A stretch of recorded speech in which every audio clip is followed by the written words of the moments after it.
Now that I've got this candle burning, the fragrance is really making me just want to curl up with a sweater and a good book, so go ahead, follow along and get started. Hey y'all, it's Maddie with AFI and welcome back to all of my members of the fragrance fam. Our best-selling Marshmallow Fireside by Bath & Body Works type fragrance oil is one of my favorite cool weather scents. I wanted to share how I use it with some super cool wicks to make my go-to candles for this fall season. When I want a candle to have a really impactful throw that fills the room without having to increase its fragrance load, I've had a lot of success with wide mouth jars just like this one. Has a diameter of 4 inches. The wider the jar, the larger the melt pool, which can boost hot throw, but a wider jar calls for a wick strong enough to sustain the melt pool. That's why I picked up some of these fancy wavy wood wicks. Adhere it to the vessel using some wood wick tabs and some wick stickers. So as usual, I'm making this candle with GW 464 soy wax, which I've been melting over a double boiler while getting the jar nice and prepped.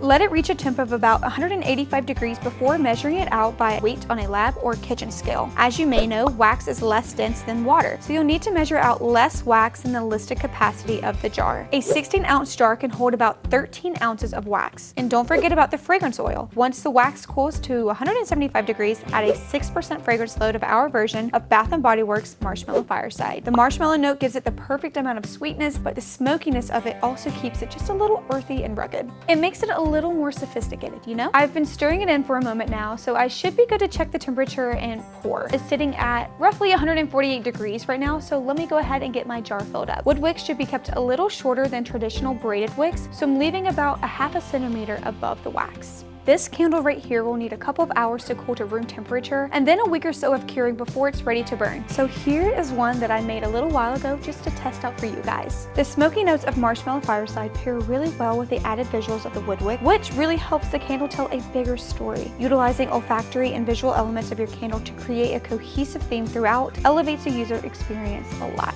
I hope this video gave you some inspiration when it comes to using our Marshmallow Fireside type fragrance in your own candles. Connect with us on our socials to learn more about making scented candles and subscribe for more content just like this. Until then, I'm Maddie with AFI and I'll catch you guys again really soon. Thanks for watching, guys. Bye!